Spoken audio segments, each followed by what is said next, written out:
보이스피싱의 대명사죠. 김미영 팀장을 만든 조직의 총책, 드디어 붙잡혔습니다. 필리핀에서 9년 만에 덜미가 잡힌 이 총책은 알고 봤더니 보이스피싱을 수사하던 경찰 출신이었습니다. 한편 어제 마포 데이트 폭력 사건의 피의자가 상해치사 혐의로 재판에 넘겨졌습니다. 유족들은 살인죄를 적용해야 한다며 분노하고 있고 피의자의 신상 공개를 촉구하는 목소리도 높습니다. 이용혁 건국대 경찰학과 교수와 함께 관련 내용 짚어보겠습니다. 어서 오십시오. 네, 안녕하세요.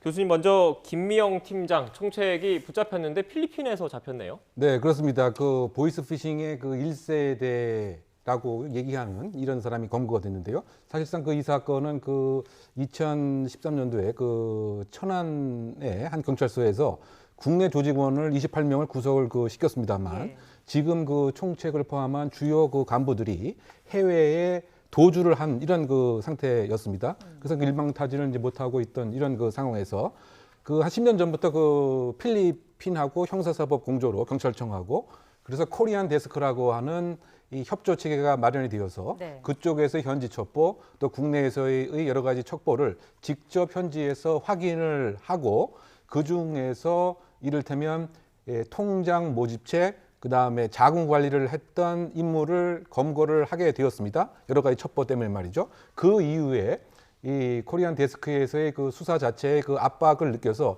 일부는 코리안 데스크에 자수까지 또 하게 되었고요. 이와 같은 그 확실한 그 정보에 근거해서 지금 그 총책 그 박모 씨의 그 동선을 파악을 한 이후에 약 2주간 이 근처에서 잠복을 하고 있다가 현지 그 사법 경찰 등의 그 협조하에 전격적으로 검거를 하게 되었는데요. 이 장소가 그 마닐라에서 400km 정도 떨어진 뭐 이런 그 상태였는데 어쨌든 총책이 검거가 된 1세대 그 보이스피싱의 뿌리 자체가 검거된 그런 쾌거가 아닌가 해석해 봅니다. 네. 지금 교수님께서 코리안 데스크 말씀을 하셔서 그 시청자분들이 좀 생소하실 수가 있어 추가로 여쭤보면 앞서 지금 영상에서도 나왔지만 검거한 그 경찰들이 필리핀 현지 경찰 모습으로 좀 보였었거든요. 그러니까 지금 이 경찰권이라는 게 결국 어떻게 보면 사법주권의 영역이기 때문에 우리 경찰이 직접 필리핀 현지에서 그 피의자를 잡는 건 아니고 공조를 하고 잡는 것 자체는 필리핀 현지 경찰이 잡는 의미인 거죠? 그렇죠. 사실은 이제 그 형벌권은 아주 예민한 국가의 주권에 관한 그 사항입니다.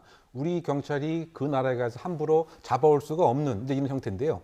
그런데 이것이 그 사법 공조가 이루어졌죠. 왜냐하면 필리핀이라고 하는 곳에 국내에서 범죄를 저지르는 강력 범죄들이 필리핀에 가서 은닉을 한다든가 또 한국 경찰의 그 여러 가지 치안 전략을 사실은 그 전수를 해주기 때문에 필리핀의 입장에서 상당히 그 긍정적이었습니다. 또 필리핀 같은 경우에는 불과 20만 원, 30만 원으로 쉽게 총기도 살 수가 있고 이 총기에 의한 살인 사건도 그 많이 발생하기 때문에 필리핀 당국에서도 적극적으로 협조하는 것이 국익에 도움이 되기 때문에 그래서 이와 같은 코리안 데스크를 통해서 적극적 협조 때문에 그 필리핀 경찰의 적극적 협조 아래 우리가 지원하는 형태로 이와 같은 총책을 검거를 하고 또 적극적 협조 아래 이 잡혀진 피의자를 지금 한국으로 데려오는 그런 과정에 있는 상황인 것이죠. 네. 자, 앞서 말씀드린 것처럼 이 총책이 전직 경찰관 출신이에요. 그 사이버 수사팀에서 근무했던 경력도 있고 수사를 하면서 알게 된 수법들을 그대로 사용했다 이렇게 보면 되겠습니까? 네, 그 어떻게 본다면 그 고양이에게 생선을 맡긴 꼴이 된 셈인데요. 그 2008년 경에 이 경찰관이 이른바 그 뇌물 사건과 관련돼서 해임이 됐던 것 같습니다. 그런데 그 시점까지 이를테면 사이버와 관련된 업무를 했습니다. 그러다 보니까 사이버의 여러 가지 허점, 약점, 유인하는 방법 등에 대해서 상당히 그 능통한 이제 이런 그 상태였고요. 그러다 보니까 우리가 기억을 반추해 보면 지금 이 문자 메시지 아마 한 번쯤은 시청자분들께서 받아본 경험이 있을 것입니다. 김미영 팀장입니다.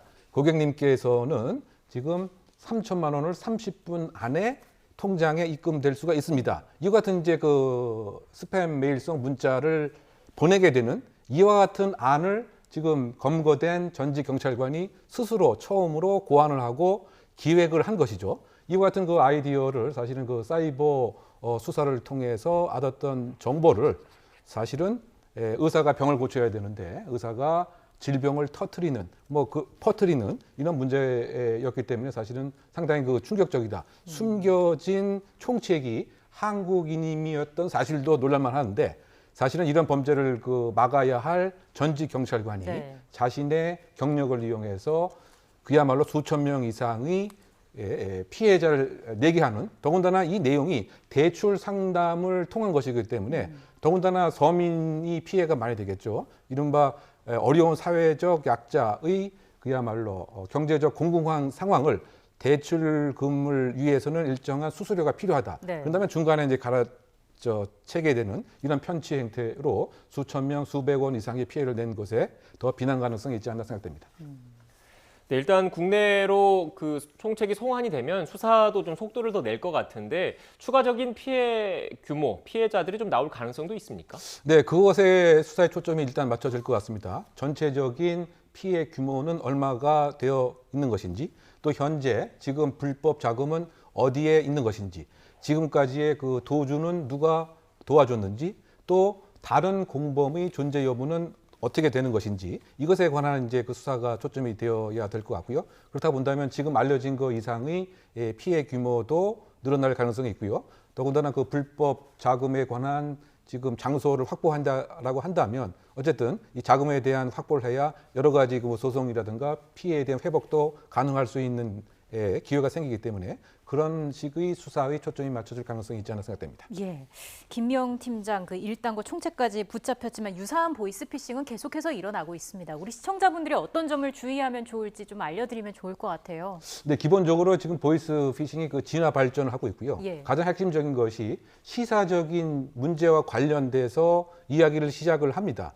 그 예를 들면 그 대학교 입학 때에는 추가 합격을 했으니까 여러 가지 개인 정보가 필요하다고 얘기해서부터, 또 과거에는 그 대통령 취임식 그 직전에는 지금 규약에서 대통령 취임 행사에 초대가 되었기 때문에 여러 가지 그 금전적인 경제적인 개인 정보가 필요하다. 예. 그러면은 사실은 또 속을 수밖에 없는 이런 상황입니다.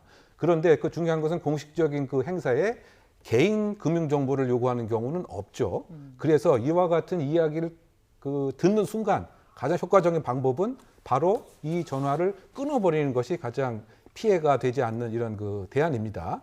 또한 그 자신의 그 개인 정보를 잘 관리하는 것도 필요합니다. 왜냐하면 최근에는 맞춤형으로 접근하기 때문에 나와 관련된 여러 가지 사회적 관계, 네. 또 금융 상태를 일정 부분 알고 있는 상태에서 접근을 하다 보니까 마치 정말인 것처럼 깜빡 속을 수가 있는데, 유학을 하게 되면 그 국가기관, 정부기관 또 공식적 행사에서 개인 정보를 요구하는 경우는 없기 때문에 이것에 관한 접근은 보이스피싱 사기의 시작이다, 이렇게 판단을 해서 응대를 하지 않는 것이 가장 좋은 예방 방안이 아닌가 생각됩니다. 네, 저도 관련해서 이제 취재 부서에 있을 때 이런 그 진화하는 보이스피싱 수법에 대한 좀 그 취재를 좀 했던 기억이 나는데, 그 예전에 저희가 뭐 개그 프로그램이나 보면 독특한 억양을 쓰는 보이스피싱 이런 희화하는 경우도 좀 많았었는데, 요새 같은 경우에는 말투 자체도 그 일반적인 그 말투에다가, 그리고 또 어떻게 보면 그 신뢰감이 가는 그런 말투, 억양을 많이 또 고용을 한다고 하더라고요. 거기에다가 또 이렇게 은행이나 이런 데서 지연 인출 제도 같은 것도 좀 있다고 하던데, 그런 그 추가적인 예방책, 그리고 만약에 보이스피싱 범죄 피해를 당했을 때 어떻게 조치해야 되는지, 은행 등에 어떻게 해야 되는지도 좀 설명을 해주실까요? 네, 그 중요한 점을 지금 많이 말씀하셔갖고 근데 네. 짧게 일단 답변을 하게 되면,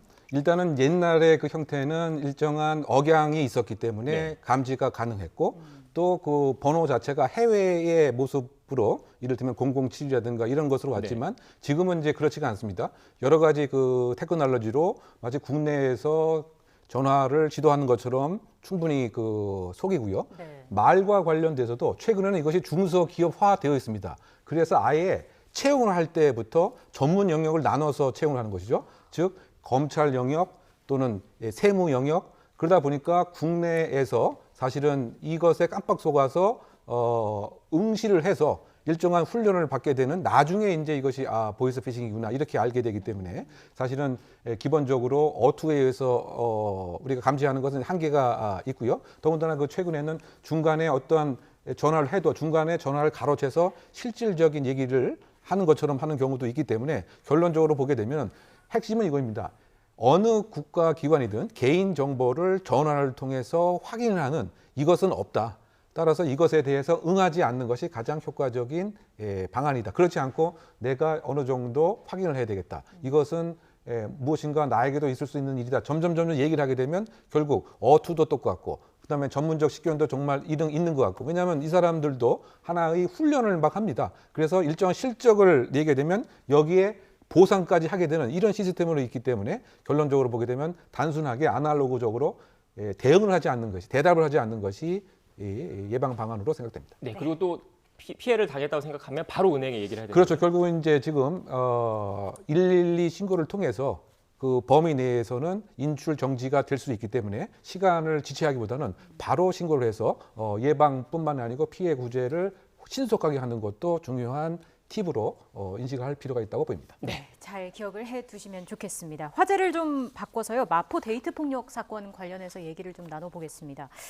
이 사건의 피의자가 어제 구속 기소가 됐는데 먼저 어떤 사건이었는지 간략하게 정리를 해주실까요? 네, 그 이제 7월 한 20일경 마포의 그 한 오피스텔에서 남자 친구로 생각되는 남성이 지금 그 피해자 그 황모 씨를 그야말로 심하게 오피스텔에서 구타를 하게 되었습니다. 네. 그 구타의 모습 자체도 표현하기도 상당히 불편합니다만 예. 벽에 머리를 이렇게 부딪히는 그 행위에서부터 그 다음에 정신을 잃음에도 불구하고 엘리베이터로 이렇게 끌고 내려오고 또 어떤 사각지대에서 폭행도 있었던 것은 아닌가 이런 의심도 갈만하게 이 응급실에 왔을 때는 한 차례 심정지도 있었던 이런 상황이고요. 이런 이 일이 있고 나서 20여일 지난 상태에서 결국은 사인은 외부의 외력에 의한 뇌출혈로 네. 사망을 하게 되었습니다. 다만 이 사망 전에 상해 혐의로 구속영장에 대한 청구를 했었습니다만 기각이 됐고 상해치사로 죄명을 바꾸어서 구속영장이 발부가 되었고요. 예. 그래서 최근에 상해치사의 혐의로 지금 재판에 넘겨졌지만 지금 그 유가족의 그 입장에서는 이것은 단순한 상해의 문제가 아니다. 더 강력한 처벌이 있어야 됨이 필요하다라고 하는 이와 같은 이제 마음을 갖게 되었던 것이고요. 그것과 관련돼서 청와대에 국민 청원 사이트에도 50만 명 이상의 시민들이 동의를 하는 뭐 이런 내용의 안타까운 데이트 폭력의 피해가 그대로 노정된 사건으로 요약할 수가 있겠습니다. 네, 교수님께서 잠시 언급을 해주셨긴 했지만 사람을 다치게 한 상해 혐의, 다치게 해서 죽음에 이르게 한 상해치사 혐의, 그리고 숨지게 한 살인 혐의 이렇게 결국 그 처벌 수위가 다르기 때문에 엄청나게 차이가 나기 때문에 유족들 입장에서는 쉽게 받아들이기 어려운 측면이 있는 거 아닙니까? 네, 그렇죠. 사실은 이제 처음에 상해죄로 구속영장을 청구했을 때 기각되었던 것도 이를테면 상해치사에 비해서 상해는 그 범죄의 중대성이 상대적으로 약하게 되겠죠.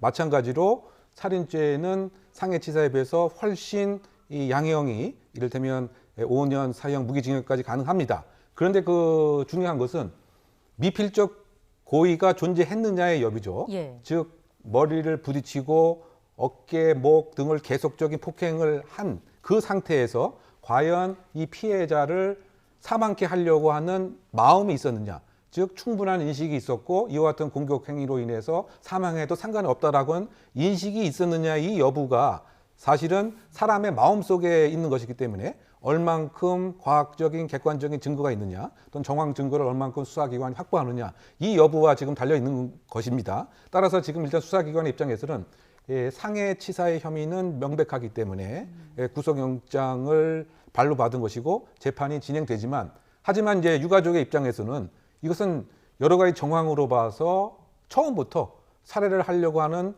마음과 충분한 인식이 있었고 네. 공격 행위를 통해서 사망해도 상관이 없다라고 하는 미필적 인식이 있었는데 그것을 지금 수사기관이 간과한 것은 아닌가 이런 안타까움이 있는 것이고요.